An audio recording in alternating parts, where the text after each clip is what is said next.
let's not now talk about expense ratio. So we have widely discussed that expense ratio, or how much it will cost the company, to the mutual fund company, to manage your portfolio, requires a lot of expenses, and all of these expenses would be somewhere adjusted in the amount of returns which the mutual fund company is earning for their investors. So expense ratio becomes a very important aspect when you are deciding that which mutual fund you want to invest in. So under SEBI Mutual Fund Regulation 1996, mutual funds are permitted to charge certain operating expenses for managing a mutual fund scheme, such as sales and marketing, advertising expenses, administrative expenses, transaction cost, investment management fees, registrar fee, custodian fee, audit fees, as a percentage of the fund's daily net assets. This is commonly referred to as expense ratio. So basically, expense ratio is the cost of running and managing a mutual fund which is charged to the scheme. All expenses by the mutual fund AMC will have to be managed within the limit specified under Regulation 52 of SEBI Mutual Fund Regulations. For basically any actively managed equity scheme, you will find that TER, total expense ratio, allowed under this regulation is 2.5% for the first 100 crores. For the average weekly net assets, 2.25 for the next 300 crores, 2% for the subsequent 300 crores, and 1.75 for the balance asset under management. For debt schemes, this expense ratio permitted is 0.25%, lower than the allowed for equity funds. Now, information on expense ratio is applicable to a mutual fund scheme, and it is always mentioned in the scheme information document. So, for example, a company says that they have an expense ratio of 1% per annum. That means each year 1% of the scheme's total asset will be used to cover the expenses managing and operating the scheme. So, in case you will find that mutual fund have been allowed to charge up to 30 basis point more if 30% or more of new inflows come from different locations for the purpose of penetration. So, this expense ratio is calculated as a percentage of scheme's average net asset value, and the daily net asset value of the mutual fund is disclosed after deducting the expenses. The total expense ratio has a direct bearing on a scheme's NAV. Lower the expense ratio of a scheme, you will find that the higher is the NAV of that scheme. Now, since expense ratio is very important to be kept in mind, but it is not the only criteria for any investor to select a mutual fund scheme. A scheme would be consistently decent, having consistent decent track record, but a higher expense ratio may be better than any other scheme which has got lower expense ratio but give poor returns. Now, if we have to, let's say we want to invest in a mutual fund, we should also evaluate the performance of the fund, or if we have already invested in a mutual fund and we would like to evaluate the performance of a mutual fund, so how we can do that? So, the purpose of every investor is either wealth creation or wealth increment when they are investing in mutual fund. So, for an equity fund, let's say the performance of equity fund, if you have invested in an equity fund and you want to compare its performance with other funds, so you can look at the NAV growth, total return, expense ratio, turnover rate, fund size, transaction cost, cash flow, leverage, total return with reinvestment at NAV, annualized return and distributions, and computing the total returns. If you want to check the performance of a debt fund, you can measure the performance of a debt fund on the basis of income ratio, NAV growth, total return, expense ratio, industry exposure and concentration, and non-performing assets. If you want to measure the performance of a liquid fund, you can measure it on the basis of fund yield, NAV growth, total return and expense ratio. Now, we always try to measure the performance of the mutual fund with the help with respect to a benchmark. So, every fund can set its benchmark as per its investment objective, and the fund's performance can be evaluated by making a comparison to the benchmark. For example, for equity funds, usually a benchmark which the funds will take is any market indices like S&P CNX Nifty, BSE 100, BSE 200 or any other NSE 200 or 500 index. For debt fund, usually the interest rate on alternative investment is treated as benchmark. IBEX total return index can be treated as a benchmark. For liquid fund, short term government instruments, interest rates are taken as benchmarks, treasury bill index rates are taken as benchmark. Now, there are certain portfolio analysis tools which are available. For example, we can look at the performance of a fund on the basis of standard deviation. So, it is a most commonly used parameter to measure the risk which determines the volatility of the fund. Now, the higher standard deviation of a fund implies high volatility and low standard deviation implies low volatility of the fund. For the beta analysis, second important measure of risk of a fund is beta. It basically indicates the level of volatility that is associated with the fund as compared to the market index. So, in case of fund, beta indicates the volatility against the benchmark index. Now, if the beta is greater than 1, that means the fund is more volatile than the benchmark index, and a fund with a beta very close to 1 will indicate that the fund is performing as close to or is matching with the index performance. Then R square or the adjusted R square value can also be taken as a measure how we compare the benchmark with the index. So, it shows the level of association between the fund's volatility and the market risk and the market index. So, if they both move, if they have a higher R square, which indicates that both have high degree of correlation and association and both of them are moving in the similar direction. Then we can also measure the performance of a fund with the help of Sharpe ratio. It is a risk to reward ratio which helps in comparing the return with given by a fund with the risk that the fund has taken. So, a fund with higher Sharpe ratio means that these returns have been generated taking lesser risk, meaning that the fund is less volatile and generating good returns. So, it is average, the formula for Sharpe ratio is average return minus risk free rate divided by standard deviation.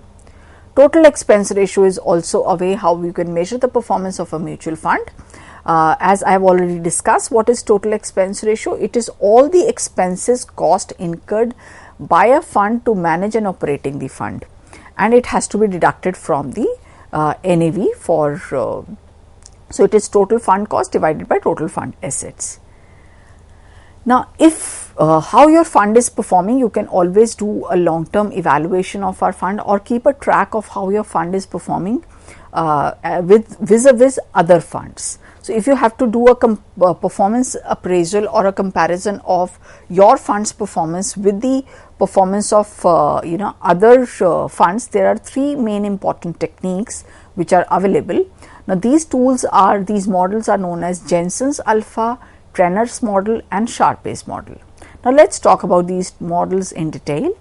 Jensen's measure. So, the Jensen's measure or Jensen's alpha is a risk adjusted performance measure that represent the average return on a portfolio or investment above or below the predicted by the capital asset pricing model. Now, what is capital asset pricing model? Capital asset pricing model is a asset pricing model which helps you determine the expected return of a portfolio on the basis of risk free return. Now, if you talk about the formula for capital asset pricing model, it suggests that expected return is equal to risk free rate of interest plus beta of the beta, or you can say market risk of the portfolio multiplied with risk free rate of return minus return of the market portfolio, which is a indication of the market risk premium which the product is giving. Now, if we want to know that whether our portfolio is, so the same equation is modified by the Jensen's alpha, and this alpha value is calculated with the help of the regression model. So, the Jensen's measure is the difference in how much a person's return versus the overall market. It measures accounts for the risk free rate of return for the time period. If the value is positive, then the portfolio is earning excess returns. In other words, a positive value for Jensen alpha means that the fund manager is able to beat the market with their stock picking skills. Now, this is a formula for calculating alpha. So, alpha can be calculated as return on investment of the security minus the risk-free return plus beta into, that is the basic CAPM formula, RM minus RF, beta into RM minus RF, that is the market risk premium. So, with this difference between the return which the fund is giving minus the return which the fund is expected to give will gives you the value of Jensen's alpha. Now, this simply indicates that if Jensen's alpha is a positive figure, that means the fund is providing better returns as compared to what is given in the what is expected by the portfolio to provide. Second important measure is Trenner's index. Now, Trenner's model is one of the concepts of the characteristics which work on the straight line. The characteristic line has been drawn between the market return and a specific portfolio without taking into consideration any direct adjustment of risk. It is also known as reward to volatility ratio. This is the formula for Trenner's ratio, Trenner's index. It is return of the portfolio minus risk-free rate of return divided by beta of the portfolio. Now, beta is the systematic risk available for the portfolio. And this particular model measures portfolio risk in terms of beta, which is weighted average individual security beta. The ratio is, this ratio says that the investor for whom the fund, the amount of fund is only representing a fraction of the total assets. So, higher Trenner ratio suggests that there is the fund is performing better. So, investor is advised to pick the investment with higher Trenner ratio. Third type of index is Sharpe's index, or third model is Sharpe's model. Sharpe's index measure risk premium of a portfolio relative to the total amount of risk in the portfolio. Sharpe index summarizes the risk and return of the portfolio in a single measure that categorizes the performance, often available on the risk adjusted basis. The larger the Sharpe's index is the of the portfolio, that means the portfolio is overperforming the market index. This ratio is calculated by dividing the subtraction of portfolio returns and the risk-free returns by standard deviation of the portfolio returns. So, the formula for Sharpe ratio is the portfolio returns minus risk-free rate of return divided by standard deviation of the portfolio. So, greater the Sharpe ratio of the fund represents that higher risk adjusted performance is provided by the fund, and on that basis you can make a comparison of one fund from the other fund and decide that which out of the similar funds you have to choose. So, Sharpe ratio along with Trenner and Jensen's ratios are often used to check the performance of fund managers and to evaluate that which fund you have to invest in. If you have looked at other criteria of the fund in terms of what is the evaluation, how much is the expense ratio and how the fund is performing over years and how is the performance of the mutual fund manager. Now, let us talk about some data to understand that how mutual fund market is performing with respect to in Indian scenario. So, investment by a mutual fund in the public issues in the equity market has tremendously increased. If you can see here, the data is available from 2009 till 2018. You can see how much is the increase in the investment of the amount of money invested by the mutual fund. So, this blue bar would show the mutual fund investment in the public issues and the amount of public issues that were issued. So, the years you will find where the public issues were available in large number, lot of new IPOs had come. At that point of time, you can see that there is good amount of money invested, and this amount of investment by the mutual fund in the IPOs has increased year on year basis. If you look at the debt assets of mutual funds, the data is available for 6 years period from 2013 to 2018, the corporate debt investment and the money market instrument investment and the government securities investment. So, all of this is debt investment which a mutual fund makes. So, you can see that over all these years, corporate debt investment has, the blue bar shows a steady increase in the investment by the mutual fund in the corporate debt instruments. Second, the money market instrument have also seen a tremendous growth. So, there is a consistent increase in the mutual fund growth of the investment in money market instruments. Investment in government securities, as reflected by the green bar, is also increasing every year, and this is how mutual funds have been performing in the debt market. Now, if we talk about money market assets of mutual funds, so which are the more popular money market instruments as invested by the mutual fund companies? So you can see here since 2013-14, commercial papers, there has been huge increase in the investment of by the mutual fund in the commercial papers. Then bank certificate of deposits or certificate of deposits, you can see that there is a decline in 2013-14. It was more popular as an investment avenue, but now it has reduced. Then treasury bills, you can see there is a growth in the investment in the treasury bills by the mutual fund companies. This CBLO, collateral borrowed lending operations. So you can see since this scheme was after it was launched, so there has been an increase in the CBLO investment by the mutual fund companies. Now this graph shows you the region wise and scheme wise composition of mutual fund assets of the companies, and it is very clear that how in different sectors and in different schemes mutual funds have been investing. Now this chart shows income and debt schemes, equity schemes, balance schemes, how much is the investment in each one of these with respect to over a time horizon. You can see the amount of investment. Now scheme wise composition of assets. So this graph shows scheme wise composition of assets over a large number of years. Investor type composition of asset is also shown in this graph. Now investor category across different scheme types.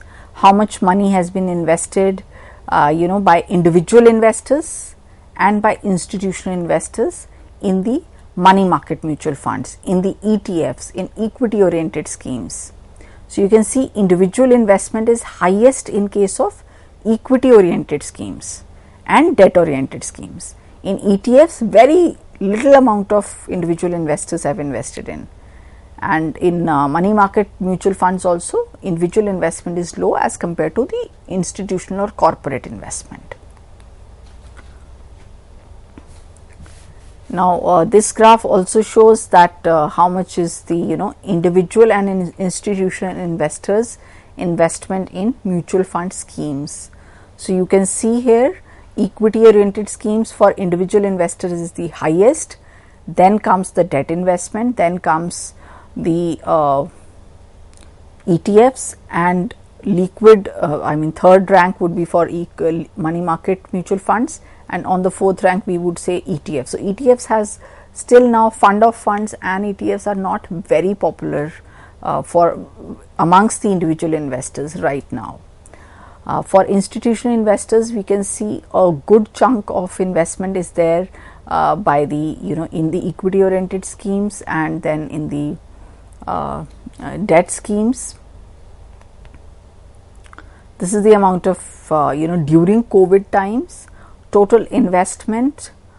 The COVID effect you can see here specifically. It has been shown as a red line during COVID times, how the total assets have declined for the consistent performance which was going on since last 1 year in the mutual fund industry. There are certain SEBI guidelines to mutual funds, because SEBI is a regulator for most of the financial market players, and these guidelines are with respect to various factors. So mutual funds are diversified, they can carry certain amount of risk factor with it. So because of that, there are certain guidelines which protect the investor, which protect the interest of the investor with the in the mutual funds. Now the investor should attain a detailed information about mutual fund scheme. This may help in choosing the right scheme and attaining good returns. Choosing any portfolio needs to be managed and monitored with care with the mutual fund investor. Investor must decide the right number of portfolios so as to avoid any kind of overlapping. It is advisable for the investor to assign a time frame for each of the scheme to grow. Now, what kind of facilities are available to the investor? Repurchase facilities are available. Any investor can repurchase his funds, specifically the open-ended schemes, so they can buy and sell any time of these schemes. Reissue facility is also there. In case of open-ended scheme, unit can be bought only from the fund and not in the open market. And the units bought from the investors are again reissued to those who are interested in purchasing them. Rollover facility is there. At the time of redemption, the investor is given an option to reinvest the entire investment once again for another term. An investor can overcome an adverse market condition prevailing at the time of redemption by resorting to his rollover facility. Lateral shifting facility is there. Some mutual funds permit the investor to shift from one scheme to another on the basis of net asset value with a view to provide total flexibility in their operations. This is done without any discount provided on the fund, without any additional charges, and this is called as lateral shifting. Now, what are the rights under the SEBI regulation of 1993 which are provided to the mutual fund investors? Every mutual fund investor has a right to get the unit certificates. He has the right to get the certificates within a period of 10 weeks from the date of closure of the subscription list for a closed-ended scheme, and in 6 weeks from the date of closure of the initial offer in case of an open-ended scheme. Transfer of unit: any investor who is entitled to get the unit certificate transferred within a period of 30 days from the date of lodgement of the certificate along with the relevant transfer forms. Refund of application money: within 6 weeks, an investor should get a refund. Otherwise, he should get a rate of interest of 15% for the period of delay. Audited annual report must be done by every mutual fund company, and these should be available within 6 months or 3 months after the closure of accounts and should be reported on the website as well as in the newspaper. There are certain general guidelines which are framed for the purpose of investor protection by the Government of India. These include that money market mutual fund would be regulated by RBI, while other mutual fund schemes will be regulated by SEBI. Mutual fund would be established as a form of trust under Indian Trust Act and shall be authorized for business by SEBI. And mutual fund shall be operated only by separately established AMC companies. At least 50% of the board of AMC must be independent directors who have no connection with the sponsoring organization with 10 years of experience in the relevant field. The AMC should have minimum net worth of 5 crores at all times, and SEBI is given the power to withdraw any authorization given to any AMC at any point of time. Now, with respect to business activities, both AMCs and trustees should be treated as two separate entities. AMC should not be permitted to undertake any business activity except mutual fund, and one AMC cannot act as an AMC for another mutual fund. With respect to schemes, each scheme of the mutual fund must be registered with SEBI before it is floated in the market. Minimum size of the fund should be 20 crores in case of each close-ended scheme, and it is 50 crores for open-ended scheme. The close-ended schemes should not be kept open for more than 45 days, and open-ended scheme for the first 45 days should be considered to determine the target figure or the minimum size. If the minimum amount or 60% of the targeted amount, whichever is higher, is not raised, then the entire subscription has to be refunded. Each scheme should be responsible, should have their own specific fund manager to manage. There should be available, continuous liquidity for the close-ended scheme should be available, and net asset values should be, and prices of the schemes should be available at least once a week, should be published. For investment norms, mutual fund should invest only in transferable securities in the capital market or money market or debt market. It cannot exceed 10% in case of growth funds and 40% in case of income funds. Mutual fund should not invest more than 5% of its corpus of any scheme in any other company's share. The list of 5% can be extended to 10% if all the schemes of the fund are taken together. No mutual fund should undertake the scheme taken together and can invest in more than 15% of the funds in the shares and debentures of the companies of specific industries. Expenses. The AMC may charge the mutual fund with investment, management and advisory fees. Such fees should have been disclosed in the prospectus. The initial issue expenses should not exceed 6% of the funds raised under each scheme. For income distribution, all mutual fund must distribute minimum of 90% of their profits in any given year. For disclosure and reporting, mutual funds should disclose and report all information in terms of their unaudited accounts, quarterly statement of movement in net assets and other schemes to SEBI. The SEBI can lay down the accounting policies, formats, contents and financial statements for them. The accounting norms, the accounting for all schemes must be done in the same year ending. The winding up of any open-ended scheme, if the total number of units outstanding after repurchase at the point of time falls below 50% of the originally number of units issued, then winding up will be done. If any violation of guidelines of SEBI is done, then there will be appropriate penalties and actions taken against. Let's talk about Association of Mutual Funds of India. The Association of Mutual Fund is an organization in India in the mutual fund sector. It was formed in 1995 and it is dedicated to the development of Indian mutual fund industry on professional and ethical lines to enhance and maintain standards in the areas with a view to protect and promoting the interest of the investors. So, the MFI as an organization is sets up guidelines, sets up ethical and transparent regulations in the mutual fund by making investment more accessible and transparent to attract more people. So, every fund house, advisor, trustee and agent must register with MFI.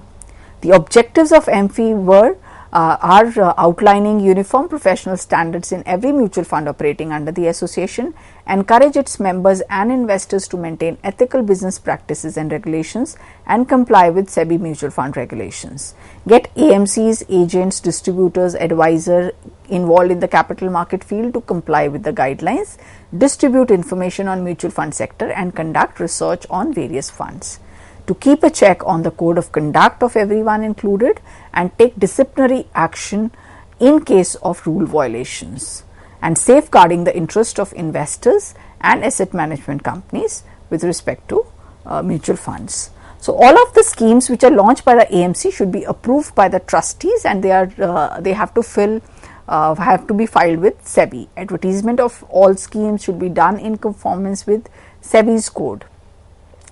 Other guidelines related to MFI are that the AMC can repurchase, reissue and units of closed-ended schemes. The listing of closed-ended schemes is mandatory and should be listed on recognized stock exchange within 6 months of the subscription. The mutual fund and AMC shall be liable to refund the application money to the applicants if the minimum subscription is not received. Now, these are some of the I would say things related to mutual fund which every investor would be curious to know before investment in mutual funds. So, we have in today's lecture talked about the SEBI guidelines, MFI guidelines, about how do we evaluate the performance of mutual fund, the growth of mutual fund industry in Indian scenario, and looking at all of this. I would like to conclude by saying that mutual fund is doing really good in India, and if we look at the developed nations, the investment in mutual fund industry is huge, but as compared to where we stand in India, the saving rate for Indian investor is high as compared to many of the developed nations. So, we have approximately 24 to 30% of the saving rate which is going on, but where does these savings go? These savings are either going in the fixed deposit or in less risky investment instruments, or there are investors who are putting this money in the very high risky instruments. So, mutual fund is one area which lies in between where one can invest and one can get good returns by by taking lesser risk and by having lesser involvement, and through SIP or through regular investment in mutual fund one can earn higher returns. That's all for today. Thank you so much.